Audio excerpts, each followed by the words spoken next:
Hi friends, ഏവർക്കും പുതിയൊരു വീഡിയോയിലേക്ക് സ്വാഗതം. നമ്മൾ കണ്ടിട്ട് കുറച്ച് നാളായി, കഥകളൊക്കെ പിന്നെ പറയാം. നമുക്ക് നമ്മുടെ ചാപ്റ്ററിലേക്ക് കിടക്കാം. അപ്പോൾ ഇന്ന് നമ്മൾ ഡിസ്കസ് ചെയ്യാൻ പോകുന്ന ചാപ്റ്റർ എന്ന് പറഞ്ഞാൽ 7ാം ക്ലാസ്സിലെ പുതിയ പാഠപുസ്തകത്തിലെ പുതിയ പാഠപുസ്തകത്തിലെ 7ാം ക്ലാസ്സിലെ ഫസ്റ്റ് ചാപ്റ്ററാണ്. സയൻസിലെ ഫസ്റ്റ് ചാപ്റ്റർ വിളയിക്കാം നൂറുമേനി എന്നുള്ള ചാപ്റ്ററാണ്. ഈ ചാപ്റ്റർ എന്ന് പറയുമ്പോൾ ഈ ഒരു കംപ്ലീറ്റ് ടെക്സ്റ്റ് ബുക്ക് മാറിയിട്ടുണ്ട്. 7ലെയും 9ലെയും ടെക്സ്റ്റ് ബുക്കുകൾക്ക് മാറ്റമുണ്ട്. അപ്പോൾ ഇവിടെ നമുക്ക് 7ാം ക്ലാസ്സിലെ ഈ പുതിയ പാഠപുസ്തകത്തിൽ ആദ്യത്തെ പാർട്ടിൽ പഠിക്കാനുള്ള ചാപ്റ്റേഴ്സായി ഈ കാണുന്ന ചാപ്റ്റേഴ്സാണ്. ഇതിന് സമാനമായിട്ടുള്ള മറ്റ് ചില ചാപ്റ്ററുകൾ പഴയ പുസ്തകത്തിൽ നമ്മൾ ഈ ചാനലിൽ ചെയ്തിട്ടുണ്ട്. അപ്പോൾ ആ വീഡിയോസ് ചിലതൊക്കെ നിങ്ങൾ കണ്ടിട്ടുണ്ടാവും. ഇനി എന്തായാലും നമ്മൾ ഇനി തൊട്ട് ചെയ്യുന്ന ക്ലാസ്സുകളിൽ ഈ പുതിയ പുസ്തകത്തിലെയും പഴയ പുസ്തകത്തിലെയും കണ്ടൻറ്റുകൾ, അതായത് ആവശ്യമുള്ള കണ്ടൻറ്റുകളെല്ലാം ഞാനിപ്പോൾ അത് കാണിച്ചു തരാം. അതായത് ഇപ്പോൾ നമ്മൾ ഈ ഒരു ചാപ്റ്ററിലുള്ള നമ്മുടെ ഈ പുതിയ പുസ്തകത്തിലുള്ള കണ്ടൻറ്റുകളായി എഴുതിയിരിക്കുന്നതാണ്. വിളയിക്കാൻ നൂറുമേനി എന്നുള്ള ഈ ചാപ്റ്ററിലുള്ള കണ്ടൻറ്റുകൾ ഇവിടെ നിങ്ങൾക്ക് കാണാം. കായിക പ്രജനനം, ലൈംഗിക പ്രത്യുൽപാദനം, പതിവയ്ക്കൽ, നാഗപതിവയ്ക്കൽ, കമ്പുട്ടിക്കൽ, അങ്ങനെ തുടങ്ങുന്ന കാര്യങ്ങളാണ്. ഇപ്പോൾ ഇതിൽ ഞാൻ ഈ ബ്ലാക്ക് കളറിൽ കൊടുത്തിരിക്കുന്ന കാര്യങ്ങളെല്ലാം പഴയ ടെക്സ്റ്റ് ബുക്കിലും ഉണ്ടായിരുന്നതാണ്. ഇതിൽ പുതിയതായിട്ട് ഇൻട്രൊഡ്യൂസ് ചെയ്യപ്പെട്ടുള്ളൊരു പോർഷൻ എന്ന് പറഞ്ഞാൽ അത് ഈ കാണുന്ന മാത്രമാണ്. എന്നാൽ അവിടെ ശ്രദ്ധിക്കുന്ന മറ്റൊരു കാര്യം, പുതിയ ടെക്സ്റ്റ് ബുക്കിൽ ഇത്രയും കാര്യങ്ങളുണ്ട് എന്ന് പറയുമ്പോൾ തന്നെ പഴയ ടെക്സ്റ്റ് ബുക്കിൽ മാത്രം ഉണ്ടായിരുന്ന ചില കാര്യങ്ങൾ ഇവിടെ കിടപ്പുണ്ട്. അതായത് പഴയ ടെക്സ്റ്റ് ബുക്കിലുണ്ട്, പുതിയ ടെക്സ്റ്റ് ബുക്കിലില്ല എന്ന് വെച്ച് ആ ഒരു പോർഷൻ നമുക്കിനി പഠിക്കേണ്ട എന്നല്ല. PSC പോയിന്റ് ഓഫ് വ്യൂവിൽ നോക്കുമ്പോൾ ഇതൊക്കെ ഇമ്പോർട്ടൻ്റ് ആണ്. ഇതിൽ തന്നെ ഈ പറയുന്ന വർഗ്ഗസംകരണം എന്ന് പറയുന്ന പോർഷൻ വളരെ ഇമ്പോർട്ടൻ്റ് ആണ്. അവിടെ നിന്നാണ് നമ്മുടെ ചില തെങ്ങുകളൊക്കെ ആയിട്ട് ബന്ധപ്പെട്ടുള്ള ചന്ദ്രശങ്കര പോലുള്ള തെങ്ങുകളെ പറ്റിയൊക്കെയുള്ള ചോദ്യങ്ങൾ നമുക്ക് വന്നതാണ്. അതുപോലെ ചണം എന്ന് പറയുന്ന ചെടിയുടെ ഏത് ഭാഗമാണ് ചണനാരുകൾ നിർമ്മിക്കാൻ വേണ്ടി ഉപയോഗിക്കുക എന്നൊരു ചോദ്യം നമ്മൾ ചോദിച്ചതാണ്. അപ്പോൾ അതുകൊണ്ടൊക്കെ തന്നെ ഈ പഴയ പുസ്തകത്തിലുള്ള കാര്യങ്ങൾ കൂടി നമുക്ക് പഠിക്കേണ്ടതുണ്ട്. അതുകൂടി ഉൾപ്പെടുത്തിക്കൊണ്ടാണ് നമ്മൾ ഈ ഒരു ക്ലാസ് ചിട്ടപ്പെടുത്തിയിട്ടുള്ളത് കേട്ടോ. അപ്പോൾ എന്തായാലും നമുക്കത് ഈ കാണുന്നതൊക്കെയാണ് പഴയ ടെക്സ്റ്റ് ബുക്കിലുണ്ടായിരുന്ന കാര്യങ്ങൾ. ഇത് കൂടി നമ്മൾ ഈ ചാപ്റ്ററിൽ ഡിസ്കസ് ചെയ്യുന്നതായിരിക്കും. അതിൽ ഈ കാണുന്ന പോർഷനൊക്കെ ഒരുപാട് തവണ ചോദിച്ചിട്ടുള്ളതാണ്. നമുക്ക് എന്തായാലും ആദ്യം പുതിയ പുസ്തകത്തിലുള്ള കാര്യങ്ങൾ ജസ്റ്റ് ഒന്ന് പറഞ്ഞു തുടങ്ങിയതിന് ശേഷം പഴയ പുസ്തകത്തിലെ കാര്യങ്ങൾ കൂടി പറയാം.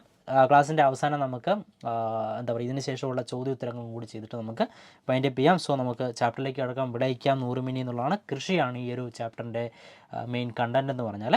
അപ്പോൾ ഇവിടെ പ്രധാനപ്പെട്ട പോർഷൻസ് ഞാൻ ആസ് യൂഷ്വൽ നമ്മുടെ ക്ലാസ് ചെയ്യാറുള്ള പോലെ പ്രധാനപ്പെട്ട പോർഷൻസ് ഞാൻ മാർക്ക് ചെയ്തിട്ടുണ്ട്. ആ പോർഷൻസ് ആയിരിക്കും നമ്മളിവിടെ ഇമ്പോർട്ടൻസ് കൊടുത്ത് പറയുക.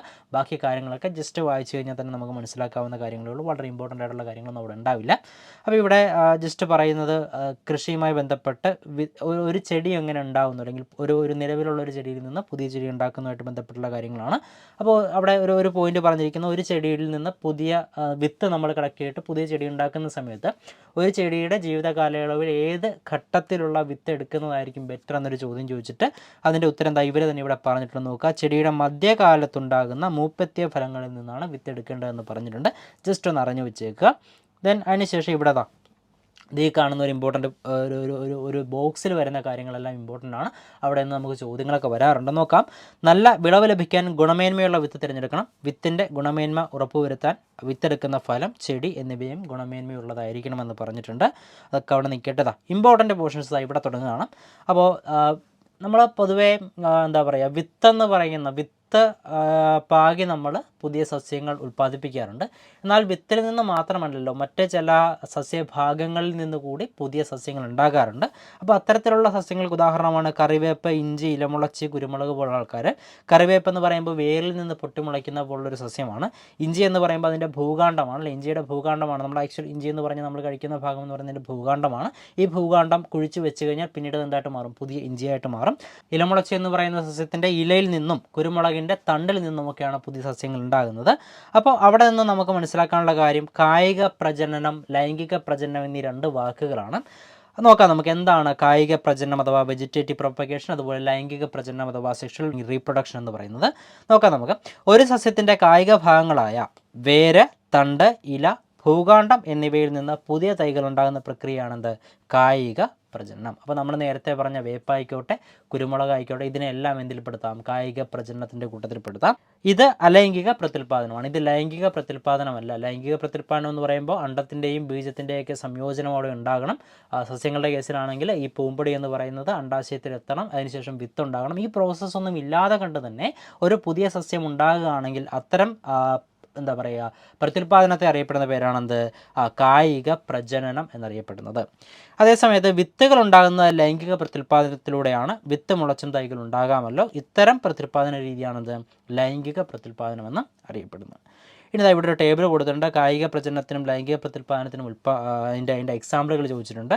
ഇപ്പോൾ വേരിൽ നിന്ന് പുതിയ സസ്യം ഉണ്ടാകുന്നതിന് എക്സാമ്പിൾ നമ്മളിപ്പോൾ ഓൾറെഡി പറഞ്ഞു കഴിഞ്ഞു. ഏതാണ് നമ്മുടെ കറിവേപ്പിൻ്റെ കാര്യം പറഞ്ഞു. അതുപോലെ തന്നെ ശീമപ്ലാവ്, ആഞ്ഞിലി പോലുള്ള സസ്യങ്ങളൊക്കെ വേരിൽ നിന്ന് പുതിയ സസ്യങ്ങൾ ഉണ്ടാകുന്നതിന് എക്സാമ്പിളാണ്. കാണ്ഡത്തിൽ നിന്ന് സസ്യങ്ങൾ ഉണ്ടാകുന്നതാണെങ്കിൽ നമ്മുടെ മുരിങ്ങ, അതുപോലെ തന്നെ റോസ, പിന്നെ ചെമ്പരത്തി, ഇതുപോലുള്ള സസ്യങ്ങളൊക്കെ കാണ്ഡത്തിൽ നിന്ന്, അതായത് അതിൻ്റെ തണ്ട് കുഴിച്ച് വെച്ച് കഴിഞ്ഞാൽ പുതിയ സസ്യം ഉണ്ടാകുന്നതാണ്. ഇലമുളച്ചി, അതുപോലെ തന്നെ ബ്രയോഫില്ലം പോലുള്ള സസ്യങ്ങളിൽ ഇലയിൽ നിന്ന് പുതിയ സസ്യം ഉണ്ടാകുന്നുണ്ട്. കാച്ചിൽ, ഇഞ്ചി പോലുള്ള സസ്യങ്ങളിൽ ഭൂകാണ്ഡത്തിൽ നിന്ന് പുതിയ സസ്യം ഉണ്ടാകുന്നുണ്ട്. then ലൈംഗിക പ്രത്യുൽപാദനം നമുക്ക് എല്ലാവർക്കും അറിയാമായിരിക്കും. നമ്മുടെ എന്താ പറയുക, വിത്തിൽ നിന്ന് പുതിയ സസ്യം ഉണ്ടാകുന്ന എല്ലാ കേസുകളും നമ്മൾ സാധാരണഗതിയിൽ വിത്ത് പാകി പുതിയ ചെടി ഉൽപ്പാദിപ്പിക്കുന്ന എല്ലാ കേസുകളിലും ഏത് കൂട്ടത്തിൽപ്പെടുത്താം? അതെല്ലാം നമുക്ക് ലൈംഗിക പ്രത്യുൽപാദനത്തിൻ്റെ കൂട്ടത്തിൽ പെടുത്താം. ഓക്കെ, ഇനി അവിടെ തന്നെ മറ്റൊരു കേസ് വന്നിരിക്കുന്ന മുരിങ്ങ പോലുള്ള സസ്യങ്ങൾ എന്ത് ചെയ്യുന്നുണ്ട്? വിത്ത് മുളച്ചും അതുപോലെ തന്നെ കമ്പ് നട്ടും എന്തുണ്ട്? പുതിയ തൈച്ചെടികൾ ഉണ്ടാകാറുണ്ട്. അപ്പോൾ അത്തരത്തിലുള്ള എക്സാമ്പിളുകൾ കൂടുതൽ നിങ്ങൾക്ക് അറിയാമെങ്കിൽ എന്ത് ചെയ്യുക? അതൊന്ന് കമൻറ്റ് ചെയ്യുക കേട്ടോ. വേറെയും കുറേ എക്സാമ്പിളുകളുണ്ട്. അതായത് ഒരേ സമയം കായിക പ്രജനനത്തിലൂടെയും ലൈംഗിക പ്രജനനത്തിലൂടെയും നമുക്ക് പുതിയ സസ്യങ്ങൾ ഉണ്ടാക്കാൻ പറ്റുന്ന തരം ആളുകളുടെ ഒരു ലിസ്റ്റ് ഇവിടെ എഴുതാൻ പറഞ്ഞിട്ടുണ്ട്. ജസ്റ്റ് ഒന്ന് നിങ്ങൾ കമൻറ്റ് ചെയ്യുക. ഞാൻ 2 ദിവസത്തിനുള്ളിൽ തന്നെ അത് ഫസ്റ്റ് കമൻറ്റായിട്ട് ഞാൻ അതിൻ്റെ ആൻസർ പിൻ ചെയ്ത് വെക്കുന്നതായിരിക്കും കേട്ടോ. ഓക്കെ, ഇനി നമുക്ക് നോക്കാം. ഇനി അടുത്തത്, ഒരു പുതിയ സസ്യം നമ്മൾ ക്രിയേറ്റ് ചെയ്യുന്ന സമയത്ത് നമ്മൾ കാർഷിക ആവശ്യത്തിന് വേണ്ടി ആയിക്കോട്ടെ, അല്ലെങ്കിൽ വീട്ടിലെ ഈ പറയുന്ന നമ്മുടെ പേഴ്സണൽ ആവശ്യത്തിന് വേണ്ടി ആയിക്കോട്ടെ, എന്തും ആയിക്കോട്ടെ, നമ്മളൊരു പുതിയ സസ്യം ഉണ്ടാക്കുന്ന സമയത്ത് ഇപ്പോൾ ഒരു പേര നടുന്നതുമായി ബന്ധപ്പെട്ടൊരു ഡിസ്കഷനാണ് ഇവിടെ കൊടുത്തിരിക്കുന്നത്. അപ്പോൾ നല്ല പഴുത്തൊരു പേരക്കയാണ് നടാൻ വേണ്ടി എന്നിട്ടൊരു കമ്പ് തരാമോ എന്ന് ഒരാൾ ചോദിക്കുകയാണ്. അപ്പോൾ പറയുകയാണ്, കമ്പും പേരക്കയും തരാം, പക്ഷേ പേരയുടെ കമ്പ് മുളയ്ക്കുമോ? വിത്ത് മുളച്ച് മരമായി കായുണ്ടാകാൻ കുറേ വർഷം എടുക്കില്ല എന്നൊക്കെ ചോദിച്ചിരിക്കുകയാണ്. അപ്പോൾ ഇതിൽ ഏതാണ് ബെറ്റർ, ഏതാണ് നമുക്ക് പെട്ടെന്ന് ഈ പറയുന്ന പേരയ്ക്ക് ഉണ്ടാകാനുള്ള എളുപ്പ വഴി എന്നുള്ളതൊക്കെ ആയിട്ട് ബന്ധപ്പെട്ടുള്ള ചർച്ചകളാണ് ഇനി അങ്ങോട്ട് പോകുന്നത്. ആ ചർച്ചകളുടെ ഭാഗമായിട്ട് നമുക്ക് എന്ത് ചെയ്യാം? ഈ പറയുന്ന പുതിയ ചില രീതികൾ, അല്ലെങ്കിൽ പുതിയ ചില എന്താ പറയുക, പുതിയ തൈ ഉൽപ്പാദിപ്പിക്കുന്നതിനുള്ള പുതിയ ചില മാർഗ്ഗങ്ങൾ, പെട്ടെന്ന് കായ് കിട്ടാനുള്ള മാർഗ്ഗങ്ങളൊക്കെ നമുക്ക് നോക്കാം. അപ്പോൾ ആ കൂട്ടത്തിലേക്ക് നമ്മൾ വരുമ്പോൾ ഇവിടെ കാണുന്നത് പതിവയ്ക്കൽ എന്ന് പറയുന്നൊരു സംഗതിയാണ്. ഇനിയിപ്പോൾ നമ്മൾ നോക്കാൻ പോകുന്നത് പതിവയ്ക്കൽ, കമ്പൊട്ടിക്കൽ, അഥവാ ഗ്രാഫ്റ്റിംഗ്, ഇതുപോലുള്ള ചില കാര്യങ്ങളൊക്കെയാണ്. പതിവയ്ക്കൽ എന്ന് പറയുമ്പോൾ നോക്കി എവിടെയൊക്കെയാണ്, ഏതൊക്കെ തരം സസ്യങ്ങളിലാണ് ഇത് നമ്മൾ കൂടുതലായിട്ട് പ്രാക്ടിക്കലാക്കുക എന്നുള്ളത് ഇവിടെ പറഞ്ഞിട്ടുണ്ട്.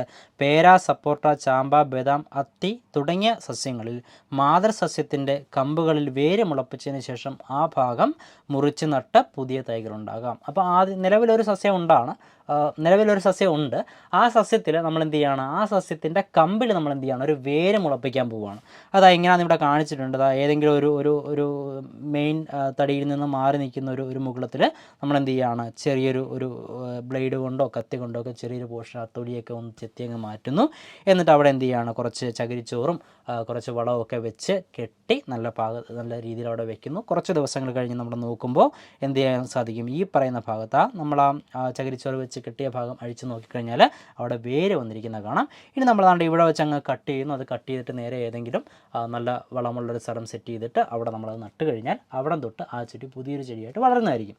അപ്പോൾ അതിൻ്റെ ഒരു മേന്മ എന്താണ്, ഗുണം എന്താണ് എന്ന് ചോദിച്ചു കഴിഞ്ഞാൽ, ഈ കാണുന്ന ആദ്യത്തെ സസ്യത്തിനുണ്ടായിരുന്ന ഗുണമേന്മകൾ എന്തൊക്കെയാണോ, അല്ലെങ്കിൽ ആ സസ്യത്തിൻ്റെ പ്രായം കൊണ്ട് ആ സസ്യത്തിന് ഉണ്ടായിരുന്ന ഡെവലപ്മെൻറ്റുകൾ എന്തെല്ലാമാണോ അതെല്ലാം ആർക്കും ഉണ്ടാകും? ഈ പുതിയ സസ്യത്തിനുണ്ടാകും. എന്ന് വെച്ചാൽ വലിയ താമസമില്ലാതെ എന്ത് ചെയ്തോളും? ഇവൻ കായ്ച്ചോളും. ഓക്കെ, അപ്പോൾ അതാണ് അവിടുത്തെ ഒരു ബെറ്റർ ആയിട്ടുള്ള, അല്ലെങ്കിൽ അവിടുത്തെ ഒരു ബെനിഫിറ്റ് എന്ന് പറയുന്നത് മനസ്സിലാക്കുക. അടുത്ത പതിവയ്ക്കൽ എന്ന് പറയുന്ന ഭാഗം എന്താണെന്നുള്ളത് നമുക്കൊന്ന് നോക്കാം. എന്താണ്? മാതൃസസ്യത്തിൻ്റെ കമ്പുകളിൽ വേര് മുളപ്പിച്ച ശേഷം ആ ഭാഗം മുറിച്ച് നട്ട് പുതിയ തൈകൾ ഉണ്ടാകുന്ന രീതിയാണ് പതിവയ്ക്കൽ. ഇപ്പോൾ പറഞ്ഞത് അല്ലേ? പതിവയ്ക്കൽ എന്ന് പറഞ്ഞാൽ അപ്പോൾ എന്താണ്? മാതൃസസ്യത്തിലെ കമ്പുകളിൽ എന്ത് ചെയ്യുകയാണ്? നമ്മൾ വേര് മുളപ്പിക്കുകയാണ്. വേര് മുളപ്പിച്ചിട്ടാണത് മാറ്റി നടുക എന്നുള്ളത്.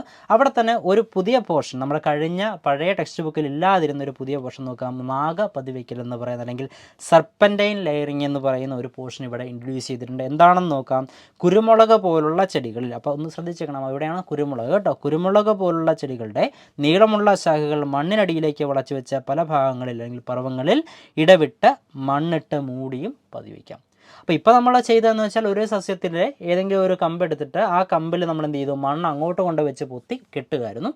ഇതേ സമയത്ത് കുരുമുളക് പോലുള്ള സസ്യങ്ങളെന്ന് പറയുമ്പോൾ മുകളിലേക്ക് പടർന്നുന്നവയാണ്. അതിൻ്റെ ഒരു കമ്പ് നമുക്ക് പതുക്കെ ഈ പറയുന്ന വേര് വിടുവിച്ച് മണ്ണിലേക്ക് കിടത്തി വെച്ച് കഴിഞ്ഞാൽ അവിടെ തന്നെ നമുക്ക് മണ്ണിട്ടങ്ങ് മൂടി വെച്ചിട്ട് കുറച്ച് നാൾ കഴിയുമ്പോൾ ആ മണ്ണിട്ട ഭാഗത്ത് എന്ത് ചെയ്യും, പുതിയ വേര് വരും. എന്നിട്ട് അവിടെ നിന്ന് കട്ടിയിട്ട് അത് മാറ്റി വേറെ കൊണ്ടുപോയി എവിടെയെങ്കിലും നട്ട് വളർത്താവുന്നതാണ്. അപ്പോൾ അത്തരം പതിവയ്ക്കലിനെ വിളിക്കുന്ന പേരാണത് നാഗ പതിവയ്ക്കൽ അഥവാ സർപ്പൻറ്റൈൻ ലെയറിംഗ് എന്ന് മനസ്സിലാക്കുക. അപ്പോൾ ഇത്തരത്തിൽ രണ്ട് രീതിയിലുള്ള പതിവയ്ക്കൽ നമുക്ക് മനസ്സിലായി. ഒന്ന് നമ്മൾ ആ കമ്പിലാണ് വെക്കുന്നത്, അല്ലെങ്കിൽ നമുക്കിതിനെ വായുവിൽ പതിവയ്ക്കൽ എന്ന് വിളിക്കാം. മറ്റൊന്ന് നാഗ പതിവയ്ക്കൽ എന്ന് വിളിക്കാം. അപ്പോൾ എയർ ലെയറിങ്ങും ഉണ്ട്, സർപ്പൻറ്റൈൻ ലെയറിങ്ങും ഉണ്ട്. എക്സാമ്പിൾ പഠിച്ചു വയ്ക്കുക, ഇമ്പോർട്ടൻ്റ് ആണ്. അടുത്ത എക്സാമുകൾക്കൊക്കെ ഈ പുതിയ പുസ്തകത്തിൽ നിന്ന് ചോദ്യങ്ങൾ വന്നു കഴിഞ്ഞാൽ ഈ ഒരു പോർഷൻ പുതിയതായതുകൊണ്ട് ഇവിടുന്ന് ചോദ്യങ്ങൾ ചോദിക്കാനുള്ള സാധ്യതയുമുണ്ട്. അപ്പോൾ പേര, കശുമാവ്, സപ്പോർട്ട, റോസ്, ചാമ്പ, അത്തി, ബദാം പോലുള്ള സസ്യങ്ങൾ എന്ത് ചെയ്യും, വായുവിൽ പതിവയ്ക്കലാണ്. അതുപോലെ തന്നെ ബോഗൺവില്ല, മുല്ല, പിച്ചി, കുരുമുളക്, മുന്തിരി, ജമന്തി, വെറ്റില ഇതിലൊക്കെ നമുക്ക് എന്ത് പ്രാവർത്തികമാക്കാം, നാഗപതിവയ്ക്കൽ നമുക്ക് എസ്റ്റാബ്ലിഷ് ചെയ്യാവുന്നതാണ്. അപ്പോൾ അവിടെ ശ്രദ്ധിക്കേണ്ട കാര്യം, ഈ നാഗപതിവയ്ക്കൽ വരുന്ന കേസുകളിലെല്ലാം ആ സസ്യത്തിൻ്റെ തണ്ട് നമുക്ക് എന്ത് ചെയ്യാൻ സാധിക്കും, മണ്ണിനോട് ചേർന്ന് നിൽക്കുന്ന രീതിയിലേക്ക്. ഈ കുരുമുളക് അല്ലെങ്കിൽ മുല്ല പോലുള്ള കേസുകളിലൊക്കെ നമുക്ക് എന്ത് ചെയ്യാം, അതിൻ്റെ തണ്ടുകൾ നമുക്ക് മണ്ണിലേക്ക് എടുത്ത് വെക്കാൻ സാധിക്കും. അതുകൊണ്ടാണ് അവിടെ എന്ത് സാധിക്കുന്നത്, ഈ നാഗപതിവയ്ക്കൽ നമുക്ക് ചെയ്യാൻ പറ്റുക എന്നുള്ളത് മനസ്സിലാക്കുക. ഇനി അത്തരത്തിൽ പതിവെച്ചുണ്ടാകുന്ന സസ്യങ്ങളുടെ ചില സവിശേഷതകൾ ഇവിടെ കൊടുത്തിട്ടുണ്ടെന്ന് വായിച്ചു നോക്കിയേക്കാം. മാതൃസസ്യത്തിൻ്റെ ഗുണങ്ങളെല്ലാം ഉണ്ടാകും. ചെടിയുടെ വലുപ്പവും ആയുർദൈർഘ്യവും ഒക്കെ കുറവായിരിക്കും. വേഗത്തിൽ പൂക്കുകയും കായ്ക്കുകയും ചെയ്യും. കാരണം നമ്മുടെ മാതൃസസ്യം അവിടെ ഉണ്ടായിരുന്നു. ആ സസ്യത്തിൻ്റെ ബെനിഫിറ്റുകൾ ഇപ്പോൾ ഈ കമ്പനി ഉണ്ടല്ലേ. അപ്പോൾ അതുകൊണ്ട് തന്നെ വേഗത്തിൽ പൂക്കുകയും കായ്ക്കുകയും ഒക്കെ ചെയ്യുന്നതായിരിക്കും. അതേസമയത്ത് തായ്വേര് പടലം ഉണ്ടായിരിക്കുകയില്ല. ഓക്കെ, അടുത്തത് കൂടുതൽ പരിചരണം ആവശ്യമാണ്. അപ്പോൾ തായ്വേര് പടലം എന്ന് പറയുന്നത് വിത്ത് മുളച്ചുണ്ടാകുന്ന ചെടികൾക്ക് മാത്രമേ തായ്വേര് പടലം ഉണ്ടാവുകയുള്ളൂ.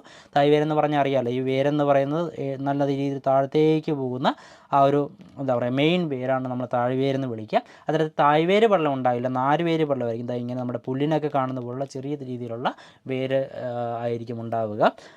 അതുപോലെ തന്നെ ഇതിന് കൂടുതൽ പരിചരണം ആവശ്യമാണെന്നും കൂടി പറഞ്ഞിട്ടുണ്ട്. ഇനി വേര് മുളപ്പിക്കൽ ഇങ്ങനെയും എന്ന് പറഞ്ഞ് വേറൊരു കേസ് പറഞ്ഞിരിക്കുന്നത് നമുക്കൊന്ന് വായിച്ചു നോക്കാം. തണ്ട് ഉപയോഗിച്ചുള്ള കായിക പ്രജനന രീതിയുടെ വിജയസാധ്യത പരമാവധി കൂട്ടാൻ ഓക്സിൻ പോലുള്ള സസ്യ ഹോർമോണുകൾ അടങ്ങിയ ലായനിയിൽ വേര് മുളയ്ക്കേണ്ട കാണ്ഡഭാഗം മുക്കി വെച്ച് വേഗത്തിൽ വേര് പിടിപ്പിക്കുന്ന രീതി നിലവിലുണ്ടെന്ന് പറഞ്ഞിട്ടുണ്ട്. അതായത് ഓക്സിൻ എന്ന് പറയുന്നത് ഒരു വളരാൻ സഹായിക്കുന്നൊരു സസ്യ ഹോർമോണാണ്. അതുപോലെ തന്നെ അത്തരത്തിൽ വേറെയും ചില സസ്യ ഹോർമോണുകളുണ്ട്. ഓക്സിനുണ്ട്, ഗിബർലിനുണ്ട്, സൈറ്റോകൈനിനുണ്ട്, എഥിലിൻ പോലുള്ള സസ്യ ഹോർമോണുകളെ പറ്റിയൊക്കെ നമ്മൾ ക്ലാസ്സുകൾ ഇതിനു മുമ്പ് ചെയ്തിട്ടുണ്ട്. അതിലേക്ക് നമുക്ക് വരാം.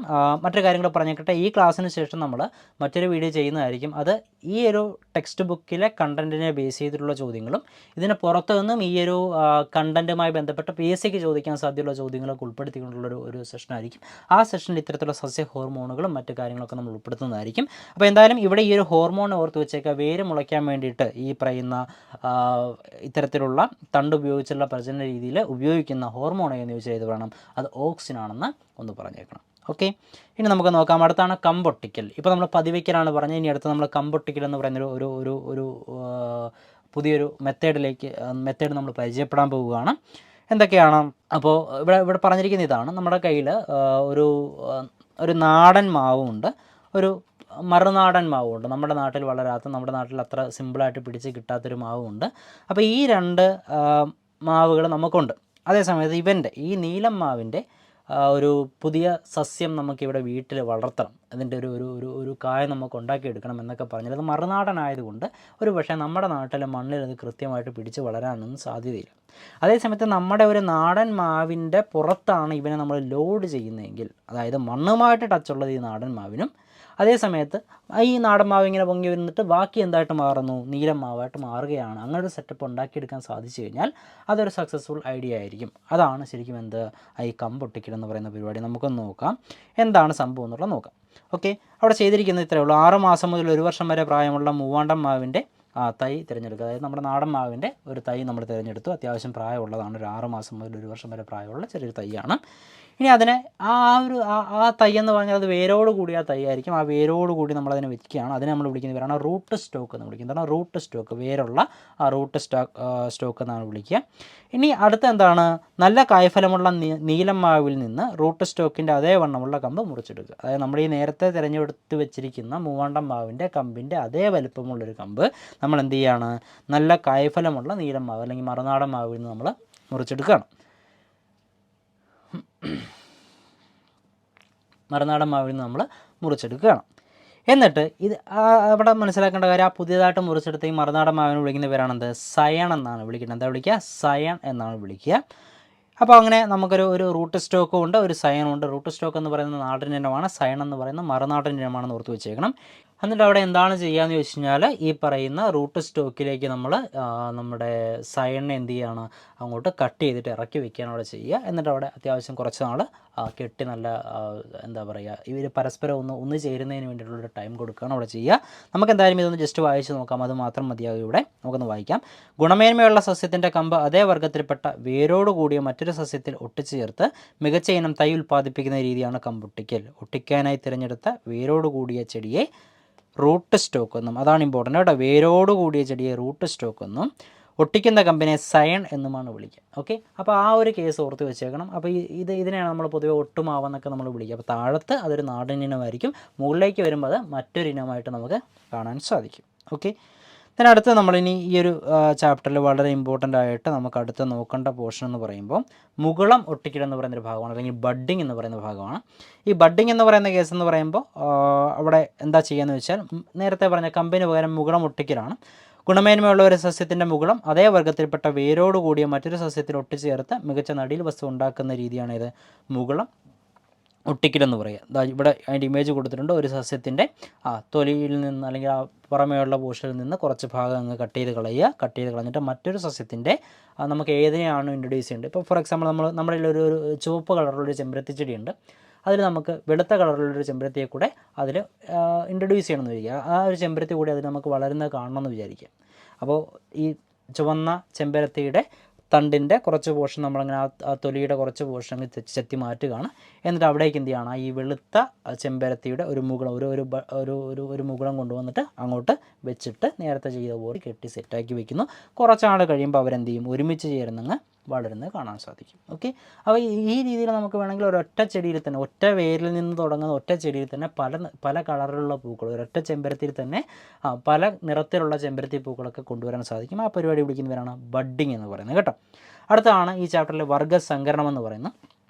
അപ്പോൾ ഇത്രയും നേരം നമ്മൾ ചെയ്തത് കായിക പ്രജനനത്തിൻ്റെ ഒരു സാധ്യതകളെന്ന് പറയാവുന്ന രീതിയിലുള്ള ചില മെത്തേഡുകളാണ് പുതിയ ചെടികൾ ഉണ്ടാക്കുന്നതിന് വേണ്ടിയിട്ടുള്ള. ഇനി നമ്മൾ വർഗ്ഗസംകരണത്തിലേക്ക് വരികയാണ്. വർഗ്ഗസംകരണം എന്ന് പറയുമ്പോൾ നമുക്കറിയാം, സാധാരണഗതിയിൽ ഒരു ചെടി ഉണ്ടാകുമ്പോൾ പരാഗരേണുക്കൾ അല്ലെങ്കിൽ ഈ പറയുന്ന പൂമ്പൊടി എവിടെ വരിക, നമ്മുടെ അടുത്ത പൂവിൽ ഒരു അണ്ടാശയത്തിലേക്ക് എത്തിക്കഴിഞ്ഞിട്ട് അവിടെ വിത്തുണ്ടാകുന്നു. ആ വിത്തുണ്ടായിട്ടാണ് എന്ത് ചെയ്യുന്നത്, പുതിയ ചെടി ഉണ്ടാകുക എന്നുള്ളത് നമുക്കറിയാം. അപ്പോൾ ഇത്തരത്തിൽ ഈ ഒരു കാര്യത്തെ നമ്മൾ മറ്റൊരു ലെവലിലേക്ക് കൊണ്ടുപോയി കഴിഞ്ഞാൽ അതിന് നമ്മൾ കൃത്രിമ പരാഗണം എന്നൊക്കെ പറയാം. നിങ്ങൾ ഈ സ്വപരാഗണം പരപരാഗണമൊക്കെ അറിയാമെന്ന് വിചാരിക്കുന്നു. നമ്മൾ എടുത്തിട്ടുള്ളതാണ് ആ ഏരിയ. 5ാം ക്ലാസ്സിലെ ചാപ്റ്ററിൻ്റെ പേര് ഞാൻ വിട്ടുപോയി, സയൻസിലുള്ളൊരു ചാപ്റ്റർ നമ്മൾ പഠിച്ചതാണ്. അതായത് സ്വപരാഗണം എന്ന് പറയുമ്പോൾ ഒരു സസ്യത്തിൻ്റെ ഈ പറയുന്ന പൂമ്പൊടി അതേ സസ്യത്തിലെ മറ്റൊരു പൂവിലോ അല്ലെങ്കിൽ അതേ പൂവിലോ തന്നെ വീഴുന്ന ഒരു പ്രോസസ്സിനെ വിളിക്കുന്ന പേരാണ്. അവിടെ അങ്ങനെ ഒരു സസ്യത്തിലെ കണ്ടൻറ്റുകൾ മാത്രമാണ് പുതിയ വിത്തിന് കാരണമാകുന്നതെങ്കിൽ അതിനെ സ്വപരാഗണം എന്ന് വിളിക്കാം. അതേസമയത്ത് ഒരു സസ്യത്തിലെ പൂമ്പൊടി മറ്റൊരു സസ്യത്തിലെ പൂവിൻ്റെ അണ്ടാശയത്തിലേക്ക് എത്തിച്ചേർന്ന് കഴിഞ്ഞാൽ അവിടെ ഈ രണ്ട് സസ്യങ്ങളുടെയും ഗുണമേന്മയുള്ള പുതിയൊരു വിത്ത് ഉണ്ടാകുന്നതായിരിക്കും. അതിനെ നമ്മൾ പരപരാഗണം എന്ന് പറയാം.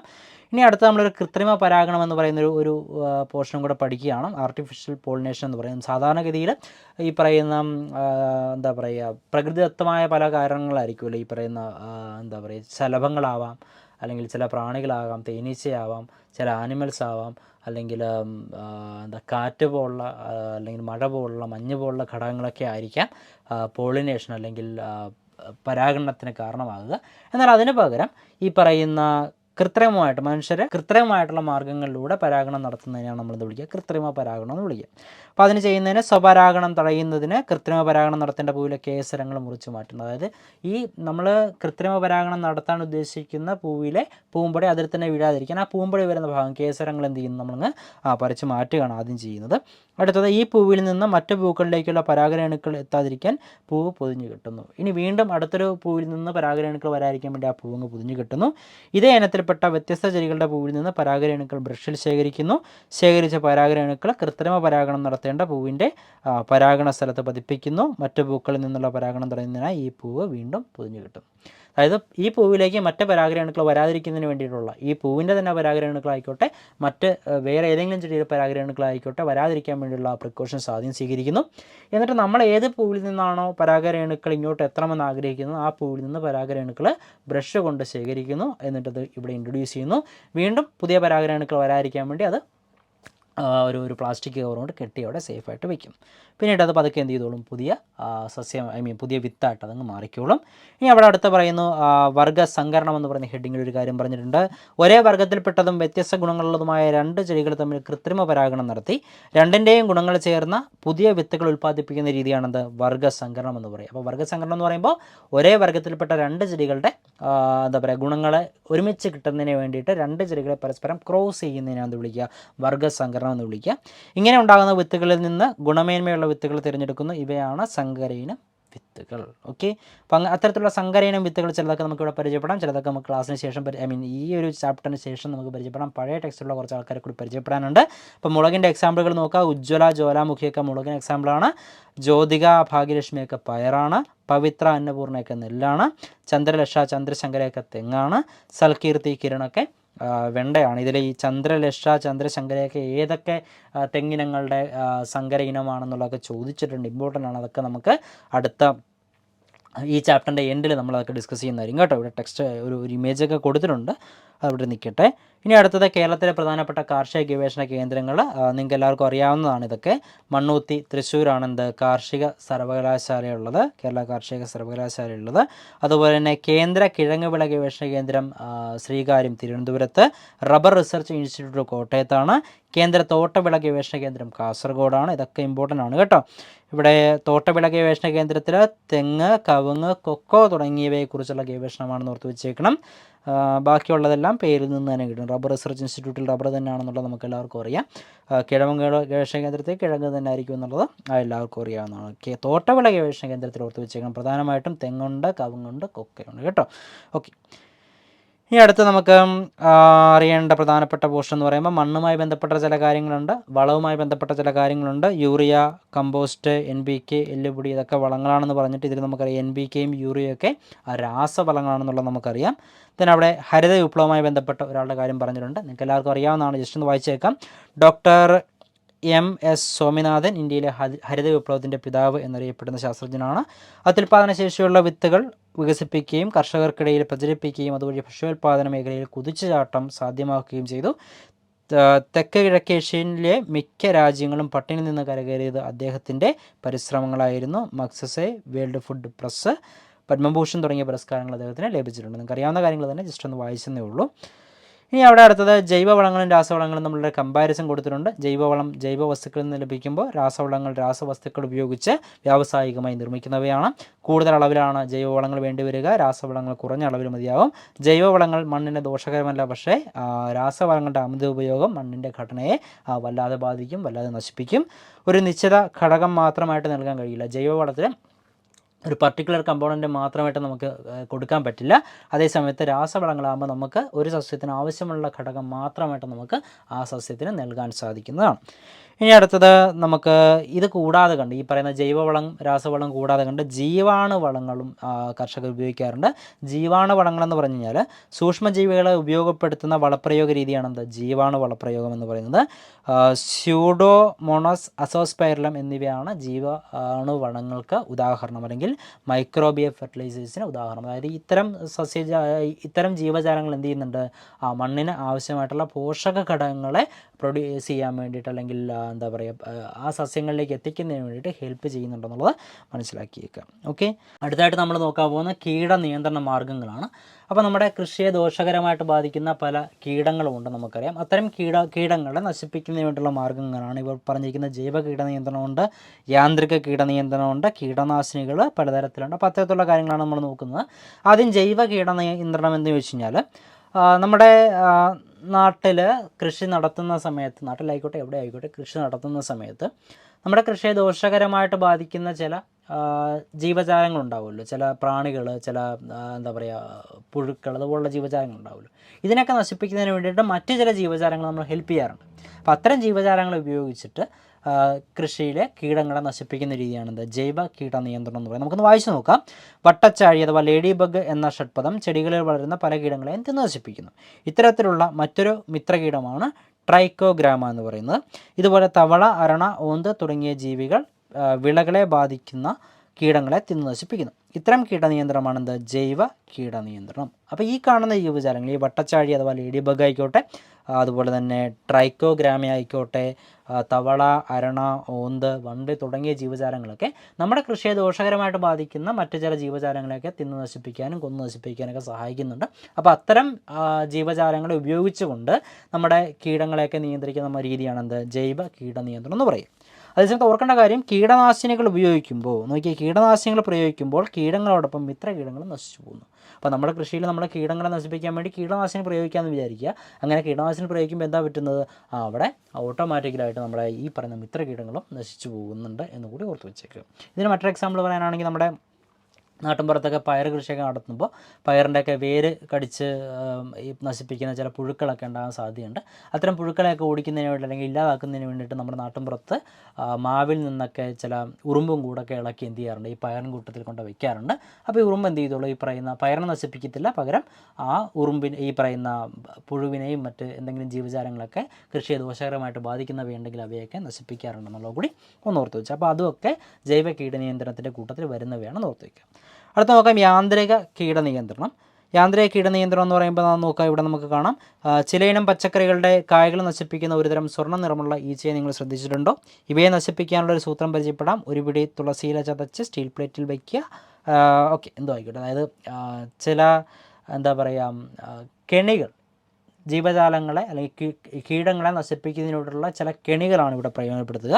ഇത്തരം കെണികൾ ഉപയോഗിച്ചോ കൈകൊണ്ട് പെറുക്കി മാറ്റിയോ കീടങ്ങളെ നിയന്ത്രിക്കുന്ന രീതിയാണെന്ത് യാന്ത്രിക കീടനിയന്ത്രണം. ഒരിനം കെണിയാണെന്ത് ഫെറമോൺ കെണി എന്ന് പറയുന്നത്. ഇത് മാർക്കറ്റിൽ ലഭ്യമാണെന്ന് കൂടി പറഞ്ഞിട്ടുണ്ട്. അതായത് ഇത്തരത്തിലുള്ള കെണികൾ വെച്ച് കഴിഞ്ഞാൽ ഈ പറയുന്ന പ്രാണികൾ കൂട്ടത്തോടുകൂടി നമ്മുടെ ആ കെണി വയ്ക്കുന്ന എവിടെയാണോ അവിടെ വരികയും അവിടെ വന്നിട്ട് അതിൽ വീണ് ചത്തുപോകുന്ന ഒരു രീതിയാണ് ഇത് ഫെറമോൺ കെണി എന്നൊക്കെ പറയുക. അപ്പോൾ ഇത് പൊതുവേ ചെയ്യാൻ നേരത്തെ ഒരു പ്രദേശത്ത് മൊത്തത്തിൽ ഒരേ സമയത്ത് വെക്കുന്നതായിരിക്കും നല്ലത്. അല്ലെങ്കിൽ പറ്റാൻ പോകുന്നത് നാട്ടിൻപുറത്തുള്ള എല്ലാം കൂടി നമ്മുടെ പറമ്പിൽ വരും, കുറേയൊക്കെ ഈ കെണി വീണ് ചാകും, ബാക്കിയുള്ളതൊക്കെ അവിടത്തൊക്കെ തന്നെ കറങ്ങി നടക്കും. അല്ലെങ്കിൽ ഇത് റിപ്പീറ്റഡായിട്ട് 2-3 തവണയൊക്കെ വെക്കേണ്ടി വരും എന്നുള്ളതും കൂടി ഒന്ന് ഓർത്ത് വെച്ചേക്കണം കേട്ടോ. ഓക്കെ, അടുത്ത കീടനാശിനികളെ പറ്റി. കീടനാശിനികൾ 2 തരമുണ്ട്, രാസ കീടനാശിനികളും ജൈവ കീടനാശിനികളും. നമുക്കറിയാവുന്ന കാര്യമാണ്. അവിടെ ഓർത്ത് വെച്ചേക്കുക, കീടനാശിനികൾ ഏതും ആയിക്കോട്ടെ, ജൈവ കീടനാശിനികൾ അതിൻ്റെ എഫക്റ്റ് ഒരല്പം കുറവായിരിക്കുമെങ്കിലും ജൈവ കീടനാശിനികളാണ് നമ്മുടെ മണ്ണിന് നല്ലത്. രാസ കീടനാശിനികൾ നേരത്തെ പറഞ്ഞ പോലെ മിത്രകീടങ്ങളെയും നമ്മുടെ മണ്ണിൻ്റെ ഘടനയെയും ഒക്കെ ഉൾപ്പെടെ നശിപ്പിക്കുന്നവയാണെന്ന് ഒന്ന് ഓർത്ത് വെച്ചേക്കുക. ദെൻ ഇവിടെ എക്സാമ്പിൾസ് കൊടുത്തിട്ടുണ്ട്. പുകയില കഷായം, വേപ്പെണ്ണ ഇമൽഷൻ, വെളുത്തുള്ളി കാന്താരി മിശ്രിതമൊക്കെ ജൈവ കീടനാശിനികളാണെന്ന് പറഞ്ഞിട്ടുണ്ട്. ഇനി പുകയില കഷായം എങ്ങനെ ഉണ്ടാക്കാമെന്നൊക്കെ പറഞ്ഞിട്ടുണ്ട്. അതൊന്നും നമുക്ക് PSCക്ക് ചോദിക്കത്തില്ല, അതുകൊണ്ടൊന്നും വേണ്ട. ഇതിനടുത്ത് ഇവിടെ പറഞ്ഞിട്ടുണ്ട് നിർമ്മിത ബുദ്ധി, അല്ലെങ്കിൽ AI ഉപയോഗിച്ചുള്ള ലേസർ സാങ്കേതിക വിദ്യകൾ വഴിയൊക്കെ കീടനിയന്ത്രണമൊക്കെ ഇപ്പോൾ നടത്തുന്നുണ്ടെന്ന് പറഞ്ഞിട്ടുണ്ട്. ഓക്കെ, ദെൻ ഇനി നമുക്ക് അടുത്തത് ഈ ചാപ്റ്ററിൽ പറയുന്നത് ചില കാർഷിക സംരംഭങ്ങളാണ്. അതായത് കൃഷി രീതികൾ. നമ്മുടെ പട്ടുനൂൽ പുഴു വളർത്തലിനെ വിളിക്കുന്ന പേര് സെറികൾച്ചറാണ്. പൂക്കൃഷി അറിയപ്പെടുന്നവരെ ഫ്ലോറിക്കൾച്ചർ. തേനീച്ച വളർത്തൽ എപ്പിക്കൾച്ചറാണ്. മുയൽ വളർത്തൽ കൂണിക്കൾച്ചറാണ്. കൂൺ കൃഷി മഷ്റൂം കൾച്ചറാണ്. കോഴിക്കൃഷി അറിയപ്പെടുന്ന പൗൾട്രി ഫാമിംഗ് എന്നാണ്. കന്നുകാലി വളർത്തൽ ലൈവ് സ്റ്റോക്ക് ഫാമിംഗ് എന്നറിയപ്പെടുന്നുണ്ട്. മത്സ്യകൃഷി FPC കൾച്ചർ എന്നറിയപ്പെടുന്നുണ്ട്. അപ്പോൾ ഇത്തരത്തിലുള്ള കൾച്ചറുകൾ കൂടി നിങ്ങൾ പഠിച്ചു വയ്ക്കണം. വേറെയും കൾച്ചറുകൾ പലതും നമുക്ക് PSC പോയിന്റ് ഓഫ് വ്യൂവിൽ പഠിക്കാനുണ്ട്. അത്തരത്തിലുള്ള കൾച്ചറുകൾ നിങ്ങൾക്ക് അറിയാമെങ്കിൽ അതും കൂടി നിങ്ങൾ കമൻറ്റ് ചെയ്യുമെന്ന് പ്രതീക്ഷിക്കുന്നു. ഇനി നമുക്ക് അത്രേ ഉള്ളൂ ഈ ചാപ്റ്ററിൽ. ഇനി നമുക്ക് ഇതേ ചാപ്റ്ററിൻ്റെ പഴയ വെർഷനിലെ ചില ഇമ്പോർട്ടൻറ്റ് പോർഷൻ കൂടി പഠിക്കാനുണ്ട്. അതിനു മുമ്പ് ഇതിലെ ചോദ്യോത്തരം കൂടി ഓടിച്ചു നോക്കാം. ജൈവവളത്തിന് യോജിക്കാത്ത പ്രസ്താവന എഴുതാനാണ് പറഞ്ഞിരിക്കുന്നത്. വീടുകളിൽ നിർമ്മിക്കാം. ജൈവവളം വീടുകളിൽ നിർമ്മിക്കാൻ പറ്റുമോ? നിർമ്മിക്കാൻ പറ്റും അല്ലേ? കൂടുതൽ അളവിൽ വേണം. ശരിയല്ലേ? ജൈവവളം കുറച്ച് കൂടുതൽ അളവിൽ വേണ്ടി വരും. മണ്ണിൻ്റെ ഘടനയെ നശിപ്പിക്കുന്നുണ്ടോ? ജൈവവളം മണ്ണിൻ്റെ ഘടനയെ നശിപ്പിക്കുന്നുണ്ടോ? ഇല്ല. ജൈവവളം മണ്ണിൻ്റെ ഘടനയെ യാതൊരു വിധത്തിലും നശിപ്പിക്കില്ല. ഇത് രാസവളവുമായി ബന്ധപ്പെട്ട പ്രസ്താവനയാണ്. അടുത്ത നിശ്ചിത ഘടകം മാത്രമായിട്ട് നൽകാൻ കഴിയില്ല. ശരിയാണ്. ജൈവവളത്തിൽ നിശ്ചിത ഘടകം മാത്രമായിട്ട് നമുക്ക് കൊടുക്കാൻ പറ്റില്ല. അടുത്ത താഴെ തന്നിരിക്കുന്നവയെ ഉചിതമായ രീതിയിൽ ജോയിൻ ചെയ്യാനാണ് പറഞ്ഞിരിക്കുന്നത്. എപ്പിക്കൾച്ചർ, കൂണിക്കൾച്ചർ, സെറികൾച്ചർ, പിസിക്കൾച്ചർ പറഞ്ഞിരിക്കുന്നു. അതിൽ പിസിക്കൾച്ചർ എന്ന് പറയുമ്പോൾ മത്സ്യം വളർത്തലാണ്. അടുത്തത് സെറികൾച്ചർ എന്ന് പറഞ്ഞു കഴിഞ്ഞാൽ പട്ടുനൂൽ പുഴു വളർത്തലാണ്. സെറി എന്ന് പറയുമ്പോൾ സാരിയുമായിട്ടൊക്കെ കണക്ട് ചെയ്യുക. സാരി എന്ന് പറയുമ്പോൾ പട്ട് കൊണ്ടാണ് സാരി നമ്മൾ ഉണ്ടാക്കുക അല്ലേ? അടുത്ത ക്യൂണിക്കൾച്ചർ എന്ന് പറയുമ്പോൾ മുയൽ വളർത്തലാണ്. കൂൺ വളർത്തലല്ല. കൂൺ വളർത്തലിനെ മഷ്റൂം കൾച്ചർ എന്നാണ് അറിയപ്പെടുന്നത്. അടുത്തത് എപ്പി കൾച്ചർ എന്ന് പറയുമ്പോൾ ഇപ്പോൾ എന്താണ്, അത് തേനീച്ച വളർത്തലാണ് എന്ത് എപ്പി കൾച്ചർ എന്ന് ഓർത്ത് വെച്ചിരിക്കുക. അടുത്ത പതിവയ്ക്കലിനെ കുറിച്ച് നിങ്ങൾ മനസ്സിലാക്കിയിട്ടുണ്ടല്ലോ. ചിത്രത്തിൽ കാണിച്ചിരിക്കുന്ന പതിവയ്ക്കൽ രീതിയുടെ പേരെന്താണെന്നാണ് ചോദിച്ചിരിക്കുന്നത്. ചിത്രത്തിൽ നോക്കിക്കഴിഞ്ഞാൽ ഒരു കമ്പിങ്ങനെ വളച്ച് വെച്ചിട്ട് മണ്ണ് അതിൻ്റെ മുകളിൽ ഇട്ടിട്ടാണ് ചെയ്തിരിക്കുന്നത്. അപ്പോൾ ഇത് പതിവയ്ക്കലാണ്. ഏത് പതിവയ്ക്കലാണ്? നാഗ പതിവയ്ക്കൽ എന്ന് പറയുന്ന രീതിയാണ്. ഇനി അടുത്ത് ചോദിച്ചിരിക്കുന്ന ഈ രീതിയിൽ പതിവയ്ക്കുമ്പോൾ ചിത്രത്തിൽ കാണിച്ച ABC എന്നീ സ്ഥാനങ്ങൾ എവിടെയാണ് മുറിക്കേണ്ടതെന്നുള്ളതാണ്. അപ്പോൾ ഇവിടെ ശരിക്കും പറഞ്ഞാൽ മണ്ണ് ഈ പറയുന്ന വേരുണ്ടാകാൻ പോകുന്നതാണ്ട് ഈ ഭാഗത്താണ്. അപ്പോൾ ഈ ഭാഗമാണ് നമ്മൾ മണ്ണിലേക്ക് കുഴിച്ച് വയ്ക്കാൻ പോകുന്നത്. ഇതായിരിക്കും നമ്മുടെ പുതിയ ചെടിയുടെ മെയിൻ പോർഷൻ എന്ന് പറയുന്നത്. തണ്ടും ഇലയൊക്കെ ഇവിടെ ആയിരിക്കും വരാൻ പോകുന്നത്. അപ്പോൾ നമ്മളാണ്ട് ഇവിടെ വെച്ച് വേണം മുറിക്കാനായിട്ടല്ല, ഇവിടെ വെച്ച് മുറിച്ചിട്ട് വേണം പുതിയ ചെടിയായിട്ട് കൊണ്ടുവയ്ക്കണം. B എന്ന് പറയുന്ന പോർഷനിൽ വേണം മുറിക്കാനായിട്ട്. അടുത്ത എന്താണ്, അടുത്തൊരു ചിത്രം ശ്രദ്ധിക്കാൻ പറഞ്ഞിട്ടുണ്ട്. AB എന്നിവയിൽ സയൻ, സ്റ്റോക്ക് എന്നിവ ഏതാണെന്ന് പറഞ്ഞിട്ടുണ്ട്. അപ്പോൾ സ്റ്റോക്ക് എന്ന് പറയുമ്പോൾ നമുക്കറിയാം വേരോട് കൂടിയതാണ് സ്റ്റോക്ക് എന്ന് പറയുന്നത്. സയൺ എന്ന് പറയുന്നത് മറ്റേ കമ്പായിരിക്കും. നാടൻ മാവിൽ മൽഗോവയുടെ കമ്പ് ഒട്ടിക്കുന്നതുകൊണ്ടുള്ള പ്രയോജനം എന്താണെന്ന് ചോദിച്ചിട്ടുണ്ട്. അപ്പോൾ നാടൻ മാവെന്ന് പറയുമ്പോൾ നമുക്കറിയാം നാടൻ മാവ് നമ്മുടെ നാട്ടിൽ അതിന് നമ്മുടെ നാട്ടിലുള്ള മണ്ണിൽ നാട്ടിലുള്ള കാലാവസ്ഥയിൽ അവന് കൃത്യമായിട്ട് പിടിച്ചു നിൽക്കാൻ സാധിക്കും. അതേസമയത്ത് മൽഗോവയ്ക്ക് അതിന് സാധിക്കത്തില്ല. അപ്പോൾ അതുകൊണ്ട് തന്നെ നല്ല സ്ട്രോങ് ആയിട്ടുള്ളൊരു ബേസ് ആ സസ്യത്തിന് ലഭിക്കുന്നതായിരിക്കും. അതേസമയത്ത് ഈ നാടൻ മാവിലേക്ക് നമ്മൾ മൽഗോവ ഇൻട്രൊഡ്യൂസ് ചെയ്യുമ്പോൾ മൽഗോവയുടെ ഫലങ്ങൾ നമുക്ക് എന്ത് ചെയ്യാൻ സാധിക്കും? ആ മാവിൽ നിന്ന് പ്രൊഡ്യൂസ് ചെയ്യാൻ സാധിക്കുന്നതായിരിക്കും അല്ലേ. അടുത്ത നാടൻ മാവിൻ്റെ കമ്പ് തന്നെ ഒട്ടിച്ചാൽ പ്രത്യേകിച്ച് എന്തെങ്കിലും പ്രയോജനം ഉണ്ടോ എന്ന് ചോദിച്ചിട്ടുണ്ട്. പ്രത്യേകിച്ച് എന്തെങ്കിലും പ്രയോജനം ഉണ്ടോ എന്ന് ചോദിച്ചു കഴിഞ്ഞാൽ പ്രത്യേകിച്ച് പ്രയോജനമെന്നും ഉള്ളതായിട്ട് നമുക്ക് പറയാൻ പറ്റില്ല. എങ്കിലും വേണമെങ്കിൽ ഇങ്ങനൊരു കാര്യം പറയാം. അതായത് നമ്മൾ അവിടെ സ്റ്റോക്കായിട്ട് ഉപയോഗിക്കുന്ന നാടൻ മാവ് നമുക്കറിയാം ഒരു 6 മാസം 7 മാസം പ്രായമുള്ളതായിരിക്കും. അതേസമയത്ത് സയനായിട്ട് ഉപയോഗിക്കുന്ന നാടൻ മാവ് അത്യാവശ്യം പ്രായമുള്ളതാണെങ്കിൽ പെട്ടെന്ന് കായ് കിട്ടുന്നതിന് വേണ്ടിയിട്ട് നമുക്കത് ഹെൽപ്ഫുൾ ആകുമെന്നുള്ളത് മനസ്സിലാക്കാം. അടുത്തത് കീടനിയന്ത്രണത്തിന് സ്വീകരിക്കാവുന്ന വിവിധ മാർഗ്ഗങ്ങൾ പട്ടികപ്പെടുത്തുക. ഓരോ മാർഗ്ഗത്തിനും ഓരോ ഉദാഹരണം എഴുതാൻ പറഞ്ഞിട്ടുണ്ട്. അപ്പോൾ നമ്മൾ ഇപ്പോൾ ലാസ്റ്റ് പറഞ്ഞതേ ഉള്ളൂ. കീടനിയന്ത്രണ മാർഗ്ഗങ്ങൾ രാസകീടനാശിനികളുണ്ട്, ജൈവ കീടനാശിനികളുണ്ട്, നമ്മുടെ നിർബന്ധിത വിദ്യ ഉപയോഗിച്ചുള്ള AI അല്ലെങ്കിൽ ലേസർ സാങ്കേതിക വിദ്യ ഉപയോഗിച്ചുള്ള മാർഗ്ഗങ്ങളുണ്ട്, യാന്ത്രിക കീടനിയന്ത്രണമുണ്ട്, അങ്ങനെ പലതുമുണ്ട്. അപ്പോൾ അത്രയൊക്കെയാണ് ഇപ്പോൾ നമുക്ക് ഈ ഒരു ചാപ്റ്ററിൽ പഠിക്കാനുള്ളത്. ഇനി നമ്മുടെ പഴയ ചാപ്റ്ററിലുള്ള ഇമ്പോർട്ടൻ്റ് കാര്യങ്ങൾ വളരെ വേഗത്തിൽ എന്ന് പറഞ്ഞു പോകാം. ഇവിടെ നിന്നാണ് ചോദ്യം ചോദിക്കാൻ പോകുന്നത് കേട്ടോ. അത് വളരെ കൃത്യമായിട്ട് മനസ്സിലാക്കി വയ്ക്കുക. ഇവിടെ നിന്നാണ് ഞാൻ ചോദ്യങ്ങൾ പ്രതീക്ഷിക്കുന്നത്. ഓക്കെ, പഴയ ടെക്സ്റ്റാണെന്ന് കരുതി ഇത് മറക്കാൻ നിൽക്കേണ്ട, കൃത്യമായിട്ട് നോക്കുക. നമ്മൾ നേരത്തെ വർഗ്ഗസംകരണം പറഞ്ഞിരുന്നു. വർഗ്ഗസംകരണത്തിൻ്റെ കൂട്ടത്തിൽ നമ്മുടെ തെങ്ങിൻ്റെ കേസ് പറഞ്ഞപ്പോൾ ഞാൻ പറഞ്ഞിരുന്നു 2 തെങ്ങുകളെ ക്രോസ് ചെയ്യുന്ന രീതിയുമായി ബന്ധപ്പെട്ട ചോദ്യങ്ങൾ ചോദിച്ചിട്ടുണ്ടെന്ന് പറഞ്ഞിരിക്കുന്നു. അപ്പോൾ അവിടെ നീളം കൂടിയ ഇനങ്ങളും നീളം കുറഞ്ഞ തെങ്ങിനങ്ങളും നമ്മുടെ നാട്ടിൻപുറത്ത് നമുക്ക് ലഭ്യമാണ് ഇന്ന്. അതിൽ നീളം കൂടിയ ഇനങ്ങൾ ഏതൊക്കെയാണെന്ന് ചോദിച്ചാൽ west coast tall, east coast tall, Lakshadweep ഓർഡിനറിയൊക്കെ നീളം കൂടിയ ഇനങ്ങളാണ്, അല്ലെങ്കിൽ ഉയരം കൂടിയ ഇനങ്ങളാണ്. അതേസമയത്ത് നീളം കുറഞ്ഞ ഇനങ്ങളുടെ കൂട്ടത്തിൽ ചാവക്കാട് ഓറഞ്ച്, ചാവക്കാട് ഗ്രീൻ, ഗംഗാ ബോന്തം പോലുള്ളവ നീളം കുറഞ്ഞ ഇനങ്ങളാണ്. അപ്പോൾ ഇത്തരത്തിലുള്ള 2 എന്താ പറയുക എൻറ്റയർലി ഡിഫറൻ്റ് ആയിട്ടുള്ള പ്രോപ്പർട്ടീസ് ഉള്ള 2 ആളുകളെ നമ്മൾ ക്രോസ് ചെയ്ത് കഴിഞ്ഞാൽ 2 പേരുടെയും നല്ല ഗുണങ്ങളുള്ള വിത്തുകൾ ഉണ്ടാക്കാൻ സാധിച്ചു കഴിഞ്ഞാൽ അത് നമ്മുടെ കാർഷിക രംഗത്ത് വളരെ യൂസ്ഫുൾ ആയിരിക്കും. അതാണ് ഇനി നമ്മൾ ചർച്ച ചെയ്യാൻ പോകുന്നത്. നോക്കാം നമുക്ക്. ഇവിടെ എന്താ പറഞ്ഞിരിക്കുന്നു, ചന്ദ്രലക്ഷ എന്ന് പറയുന്നതിൽ ലക്ഷദ്വീപ് ഓർഡിനറിയും ചാവക്കാട് ഓറഞ്ചും തമ്മിൽ ക്രോസ് ചെയ്യുകയാണ്. അപ്പോൾ ലക്ഷദ്വീപ് ഓർഡിനറി എന്ന് പറയുന്നത് നമുക്കറിയാം, ലക്ഷദ്വീപ് ഓർഡിനറി എന്ന് പറയുമ്പോൾ നീളം കൂടിയ ഇനമാണ്. ചാവക്കാട് ഓറഞ്ച് അല്ലായിരുന്നു പറഞ്ഞത്, ചാവക്കാട് ഓറഞ്ച് എന്ന് പറയുമ്പോൾ നീളം കുറഞ്ഞ ഇനമാണ്. അപ്പോൾ ഇവരെ തമ്മിൽ നമുക്ക് ക്രോസ് ചെയ്യാൻ നേരത്തെ 2ൻ്റെയും ഗുണങ്ങളുള്ള പുതിയൊരു ഇനം നമുക്ക് ലഭ്യമാകുന്നതായിരിക്കും. ആ പുതിയ ഇനമാണ് ഇത് ചന്ദ്രലക്ഷ എന്ന് പറയുന്നത്. അടുത്ത ചന്ദ്രശങ്കര എന്ന് പറയുന്നത് ചാവക്കാട് ഓറഞ്ചും വെസ്റ്റ് കോസ്റ്റ് ടോളും തമ്മിലാണ് ക്രോസ്. ലക്ഷഗംഗ എന്ന് പറയുന്നത് ലക്ഷദ്വീപ് ഓർഡിനറിയും ഗംഗാ ബോന്തവും തമ്മിലാണ് ക്രോസ്. ഇതിനടുത്ത് നെല്ലിൻ്റെ എക്സാമ്പിൾ, ഇത് നമ്മൾ നേരത്തെ പറഞ്ഞ ടേബിളിലും ഏതാണ്ട് ഇതൊക്കെ തന്നെയായിരുന്നു ഉണ്ടായിരുന്നത്, പക്ഷേ കുറച്ച് കണ്ടന്റ് കുറവാണെന്ന് തോന്നുന്നു. നമുക്കൊന്ന് വായിച്ചേക്കാം. നെല്ലിൻ്റെ സങ്കരയിനങ്ങളാണ് പവിത്ര, ഹ്രസ്വ, അന്നപൂർണ. പയറിൽ ലോല, മാലിക, ഭാഗ്യലക്ഷ്മി, ജ്യോതികയുണ്ട്. പച്ചമുളകിൽ ഉജ്ജ്വല, ജ്വാലാമുഖി, അനുഗ്രഹയാണ്. വെണ്ടയിൽ കിരണുണ്ട്, അർക്കയുണ്ട്, അനാമികയുണ്ട്, സൽകീർത്തിയുണ്ട്. അടുത്തത് വഴുതനയിൽ സൂര്യ, ശ്വേത, ഹരിത, നീലിമയുണ്ട്. തക്കാളിയിൽ മുക്തി, അനഘ, അക്ഷയുണ്ട്. ഈ അനഘയോ അക്ഷയോ മറ്റോ ചോദിച്ചിട്ടുണ്ട് കേട്ടോ, PSC ചോദിച്ചിട്ടുള്ളതാണ്, ഈ റീസെൻ്റ്ലി ചോദിച്ചിട്ടുള്ളതാണ്. ഇതിനടുത്തത് പ്രിയങ്ക എന്ന് പറയുന്ന ഒരു പാവൽ ഇനമാണെന്നും കൂടി ഒന്ന് ഓർത്ത് വെച്ചേക്കണം. നമ്മുടെ മണ്ണൂത്തിയിൽ കാർഷിക ഗവേഷണ കേന്ദ്രത്തിൽ ഡെവലപ്പ് ചെയ്തെടുത്താണെന്നും കൂടി ഒന്ന് ഓർത്ത് വെച്ചേക്കുക. ഇതിനടുത്തത് മറ്റൊരു ഇമ്പോർട്ടൻ്റ് ഭാഗമാണ് ഇടവിള, അല്ലെങ്കിൽ എന്താ പറയുക ഇൻ്റർ ക്രോപ്പ് എന്ന് പറയുന്നൊരു സംഗതി. എന്താണ് ഇടവിള എന്ന് ചോദിച്ചു കഴിഞ്ഞാൽ പ്രധാന വിളകൾക്ക് ഇടയിൽ അവയ്ക്ക് ദോഷം വരാത്ത രീതിയിൽ കൃഷി ചെയ്യുന്ന ഹ്രസ്വകാല വിളകളെയാണ് ഇടവിള എന്ന് പറയുന്നത്. മണ്ണിൻ്റെ ഫലഭൂഷ്ടി നിലനിർത്താൻ ഇത് സഹായകമാണെന്ന് ഓർത്ത് വെച്ചേക്കാം. അതായത് മെയിനായിട്ട് ഒരു കൃഷി നടക്കുന്നുണ്ട്. ആ കൃഷി നടക്കുന്നതിനോടൊപ്പം തന്നെ അതിൻ്റെ കൂട്ടത്തിൽ തന്നെ ആ മെയിൻ കൃഷിക്ക് ദോഷമാകാതെ കണ്ട് എന്ത് ചെയ്യുന്നു, മറ്റ് ചില കൃഷികൾ നമ്മൾ ചെയ്യുന്നു. ഫോർ എക്സാമ്പിൾ ഇപ്പോൾ ഒരു വാഴത്തോട്ടത്തിൽ വാഴയുടെ താഴത്ത് എന്ത് ചെയ്യണം, ചേമ്പോ ചീരയൊക്കെ നടുന്നത് അത്തരം ഇടവിളയ്ക്ക് എക്സാമ്പിളാണ് ഓർത്ത് വെച്ചേക്കുക. അപ്പോൾ രണ്ടും ഒരേ സമയത്ത് തന്നെ അവിടെ നിൽക്കുകയാണെന്നുള്ള ഓർത്ത് വെച്ചേക്കുക. അടുത്ത വിളപര്യായമാണ്. വിളപര്യായം അഥവാ ക്രോപ്പ് റൊട്ടേഷൻ എന്ന് പറഞ്ഞു കഴിഞ്ഞാൽ ഒരു കൃഷിക്ക് ശേഷം അതേ കൃഷി തന്നെ ആവർത്തിക്കാതെ മറ്റൊരു വിള കൃഷി ചെയ്യുന്നതാണ് വിളപര്യായം. അപ്പോൾ ഇപ്പോൾ നമ്മൾ നെല്ല് കൃഷി ചെയ്യുന്നതിന് ശേഷം നെൽപ്പാടത്ത് പയർ, ഉഴുന്ന് തുടങ്ങിയവ കൃഷി ചെയ്യാറുണ്ട്. അതായത് നെല്ലിൻ്റെ കൃഷി ഒരു സീസണിൽ ഒരു 6 മാസം ഒരു സീസണിലേക്ക് അതിൻ്റെ ഒരു സീസൺ കഴിഞ്ഞതിന് ശേഷം അടുത്ത ഒരു കുറച്ച് നാൾ പാടം വെറുതെ കിടക്കുന്ന സമയത്ത് ഈ നെല്ലെല്ലാം നമ്മൾ കൂട്ടിയിട്ട് കത്തിച്ച് ചാരമാക്കിയതിന് ശേഷം ആ ചാരമൊക്കെ വളമായിട്ട് ഉപയോഗിച്ചുകൊണ്ട് നമ്മൾ എന്ത് ചെയ്യും, പയറോ ഉഴുന്നോ ഒക്കെ കൃഷി ചെയ്യും. അപ്പോൾ അങ്ങനെ പയറോ ഉഴുന്നോ ഒക്കെ കൃഷി ചെയ്യുമ്പോൾ അതിൻ്റെ ബെനിഫിറ്റ് എന്താണെന്ന് വെച്ചാൽ, ഒന്ന്, ഈ നെല്ലിൻ്റെ അവശിഷ്ടങ്ങളെല്ലാം വളമായിട്ട് ആ മണ്ണിൽ തന്നെ ഉണ്ട്. അതുകൊണ്ട് തന്നെ പുതിയതായിട്ട് കൂടുതൽ വളമൊന്നും നമുക്കവിടെ കൊടുക്കേണ്ടി വരുന്നില്ല. ഇനി പയർ കൃഷി ചെയ്ത് കഴിഞ്ഞിട്ട് പയർ എന്ത് ചെയ്യും, പയർ നമ്മൾ വിളവെടുപ്പിന് ശേഷം ബാക്കി വരുന്ന എല്ലാം കൂടി വെട്ടി മൂടി ആ മണ്ണിൽ തന്നെ അങ്ങ് മൂടും. അപ്പോൾ ആ പയർ പിന്നീട് എന്ത് ചെയ്യും, അടുത്ത നെൽകൃഷിക്കും വളമായിട്ട് മാറുന്നതായിരിക്കും. ഇനി അവിടെ തന്നെ പയർ പോലുള്ള സസ്യങ്ങൾക്ക് മറ്റു ചില ഗുണങ്ങളുണ്ട്. അതാണെന്ത്, ഈ പറയുന്ന നൈട്രജൻ ഫിക്സേഷൻ എന്ന് പറയുന്നത്. അതിലേക്ക് നമ്മൾ പോവുകയാണ്. പയർ വർഗ്ഗങ്ങൾ അഥവാ ലെഗുമിനസ് പ്ലാന്റ്സിൽ എന്തുണ്ട്, അവയുടെ വേരുകളിൽ ചെറിയ മുകുളങ്ങളുണ്ട്. ആ മുകുളങ്ങളിൽ ചില ബാക്ടീരിയകൾ വസിക്കുന്നുണ്ട്. അത്തരം ബാക്ടീരിയകൾ എന്ത് ചെയ്യുന്നുണ്ട്, അന്തരീക്ഷത്തിലുള്ള നൈട്രജനെ നേരിട്ട് വലിച്ചെടുത്ത് മണ്ണിലേക്ക് ഫിക്സ് ചെയ്യാൻ സഹായിക്കുന്നുണ്ട്. നമുക്കൊന്ന് വായിച്ചു നോക്കാം. സസ്യങ്ങളുടെ വളർച്ചയ്ക്ക് ആവശ്യമായൊരു മൂലകമാണ് നൈട്രജൻ. അന്തരീക്ഷ നൈട്രജനെ നേരിട്ട് വലിച്ചെടുക്കാൻ സസ്യങ്ങൾക്ക് കഴിവില്ല. ജലത്തിൽ അലിഞ്ഞു ചേർന്ന നൈട്രേറ്റ് ലവണങ്ങളായിട്ടാണ്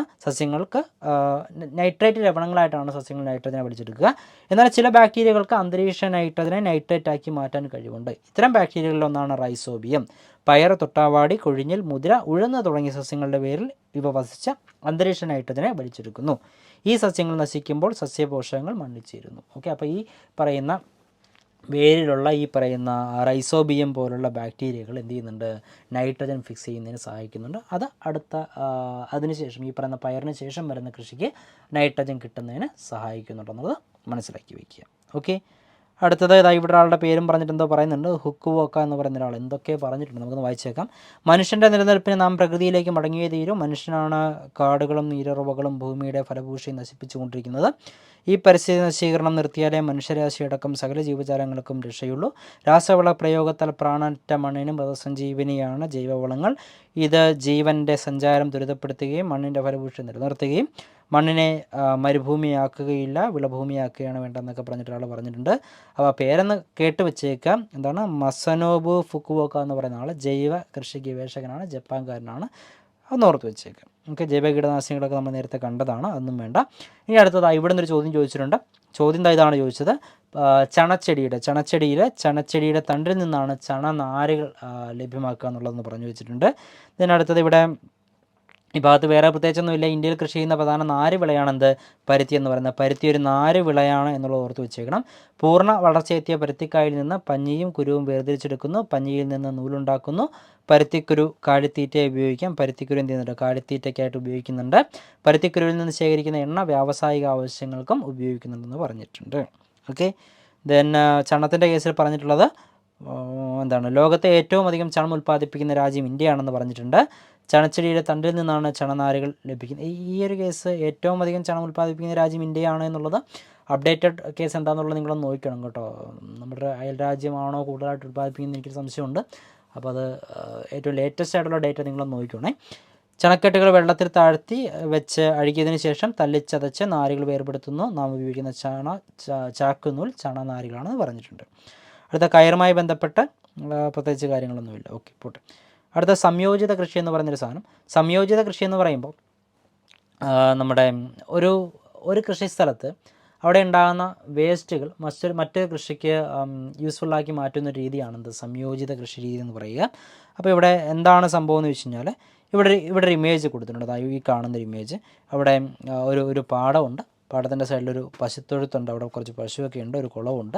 കുളത്തിൽ കുറച്ച് താറാവും ഈ പറയുന്ന ജീവജാലങ്ങളൊക്കെ ഉണ്ട്. അപ്പോൾ എന്താണെന്ന് വെച്ച് കഴിഞ്ഞാൽ സംഭവം ഇത്രയേ ഉള്ളൂ. ഈ പറയുന്ന നെൽകൃഷി അവിടെ നടക്കുന്നുണ്ട്. ഒപ്പം ഇവിടെ ഈ പറയുന്ന നെല്ലോ പുല്ലോ ആണെന്ന് തോന്നുന്നു, എന്തോ കേട്ടോ, കുറച്ച് പശുവുമുണ്ട്. അപ്പോൾ നെല്ലിൻ്റെ വൈക്കോലൊക്കെ നമ്മൾ പശുവിന് ഇട്ട് കൊടുക്കുന്നു. പശു നല്ല ചാണകം കൊടുക്കുന്നു.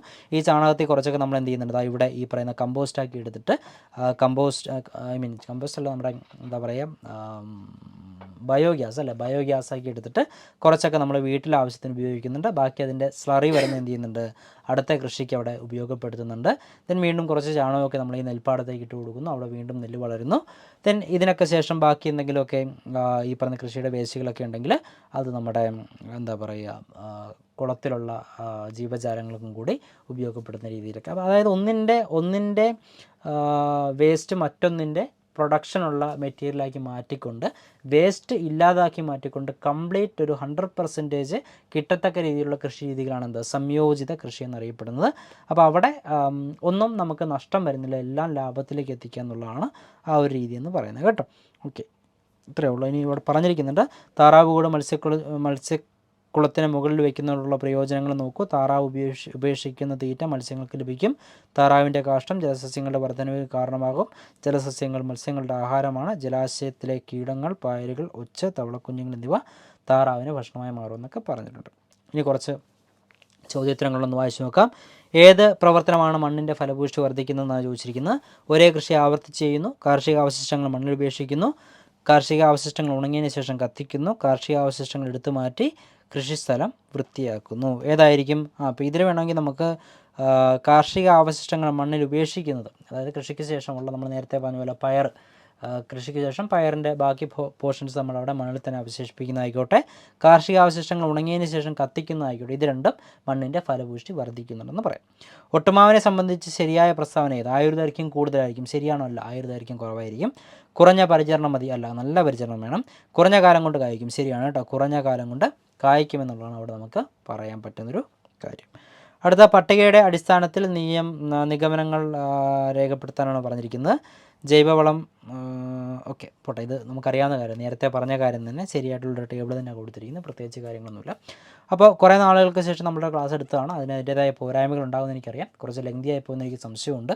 അപ്പോൾ എന്തായാലും മറ്റു ക്ലാസ്സുകൾ വീണ്ടും ഉണ്ടാകും. അപ്പോൾ ഈ ക്ലാസ്സിൻ്റെ അഭിപ്രായങ്ങൾ നിങ്ങൾ പറയുക. പഴയ ക്ലാസ്സുകളിൽ നിന്ന് എന്തൊക്കെ മാറ്റങ്ങളാണ് നിങ്ങൾക്ക് ഫീൽ ചെയ്യാമെന്ന് പറയാം. അപ്പോൾ അതനുസരിച്ച് നമുക്ക് വീണ്ടും നല്ല മാറ്റമാണെങ്കിൽ അത് കണ്ടിന്യൂ ചെയ്യാം, മോശം മാറ്റമാണെങ്കിൽ അതൊക്കെ മാറ്റി കുറച്ചുകൂടി റിഫൈൻഡായിട്ട് ക്ലാസ് ചെയ്യാൻ പരിശ്രമിക്കാം. അപ്പോൾ ഇനി ഈ ഒരു ചാപ്റ്ററിൻ്റെ കണ്ടിന്യൂഷൻ ആയിട്ടുള്ള ബാക്കി ചാപ്റ്ററുകൾ നമുക്ക് ചെയ്യാനുണ്ട്. അപ്പോൾ ഇത്തരം ചാപ്റ്ററുകൾ നമ്മൾ 2 ടെക്സ്റ്റും കൂടി, പഴയ ടെക്സ്റ്റും കൂടി ഉൾപ്പെടുത്തിക്കൊണ്ടായിരിക്കും നമ്മൾ ചെയ്യാൻ പോകുന്നത്. അപ്പോൾ എന്തായാലും മറ്റൊരു ക്ലാസ്സിൽ വീണ്ടും കാണുന്ന ഗുഡ് ബൈ. ചാനൽ ആദ്യമായിട്ട് കാണുന്നത് സബ്സ്ക്രൈബ് ചെയ്യാനും ക്ലാസ്സുകൾ കൊള്ളാമെങ്കിൽ ലൈക്ക് ചെയ്യാനും ഷെയർ ചെയ്യണമെന്ന് വിട്ടുപോരുത്. വീണ്ടും കാണുന്ന ഗുഡ് ബൈ. Thank you.